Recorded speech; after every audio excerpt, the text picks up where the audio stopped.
Malgré les conférences, les sommets et les conférences au sommet, il demeure un sujet qui, d'année en année, de jour en jour, d'heure en heure, devient de plus en plus crucial: le réchauffement climatique.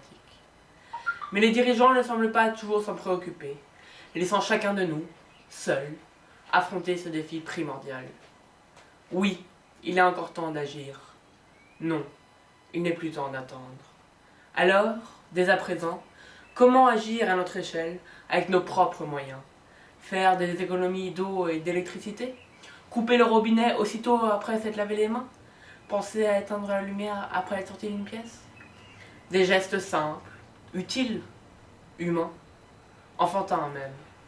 C'est bien, mais il y a mieux. Car pour lutter contre le réchauffement climatique, il est un moyen simple: ne plus manger de viande. Je dis bien ne plus du tout manger de viande.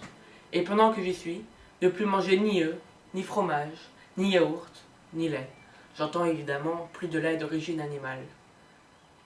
Et je vous vois et vous entends peut-être déjà penser: tiens, encore un vegan qui fait du prosélytisme, un illuminé de la farine d'épeautre, du tofu et de la lentille rouge, un hurluberlu, victime de ses carences alimentaires.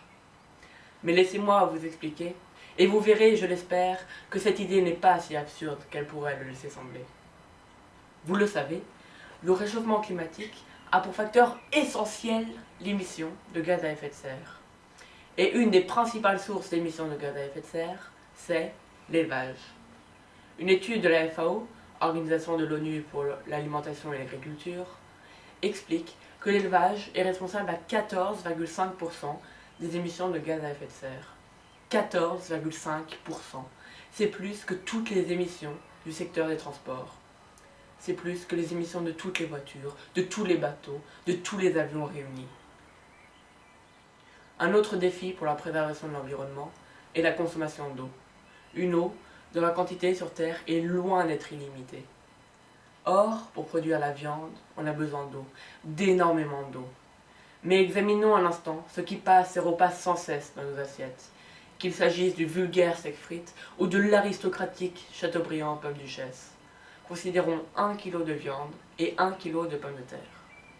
Pour 1 kg de viande bovine, il faut 15 500 litres d'eau, tandis que pour 1 kg de pommes de terre, il n'en faut que 900. Imaginez-vous la différence? Plus de 17 fois plus. Alors, me direz-vous, d'accord pour la viande, mais pourquoi arrêter yaourt, lait et œufs? Eh bien, pour 1 kg de fromage ou d'œufs produits, ce sont 5000 et plus de 3000 litres d'eau perdus et jamais retrouvés. Et ce n'est pas tout. Il faut bien que les animaux mangent pour qu'ils puissent être mangés. Nous sommes conscients qu'aujourd'hui, de plus en plus d'animaux d'élevage sont cruellement engraissés, non plus avec de l'herbe, mais avec du blé, du maïs OGM et du soja, également génétiquement modifié. Ainsi, chaque année, plusieurs millions d'hectares des forêts du monde sont déboisés. C'est un fait. Quand 5 arbres tombent en Amazonie, 4 sont tombés pour élever les animaux et ensuite les manger. Ce n'est pas qu'un engagement pour un monde mieux partagé, c'est du bon sens qui, on le sait, est la chose du monde la mieux partagée. Il est temps de parler des animaux, de songer surtout aux victimes dont nous avons depuis des siècles été les bourreaux. Pensons à ces animaux qui souffrent et meurent pour que nous puissions vivre. Écoutons Léonard de Vinci, le génie visionnaire, et qui dès la Renaissance disait: j'ai très tôt renoncé à la viande, et un jour viendra où les hommes, tels que moi, proscriront le meurtre des animaux, comme ils proscrivent aujourd'hui le meurtre de leurs semblables. Hélas, ce jour n'est pas encore advenu. Mais ce doit être demain. Et demain, ça commence aujourd'hui. Comment continuer ce massacre de masse est connu de tous?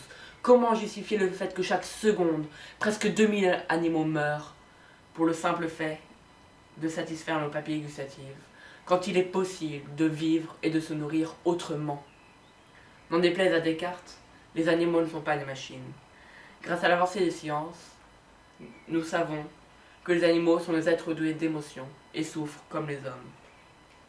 N'est-ce pas le sens du Code rural français, dont l'article L214 déclare dès le premier alinéa: tout animal est un être sensible?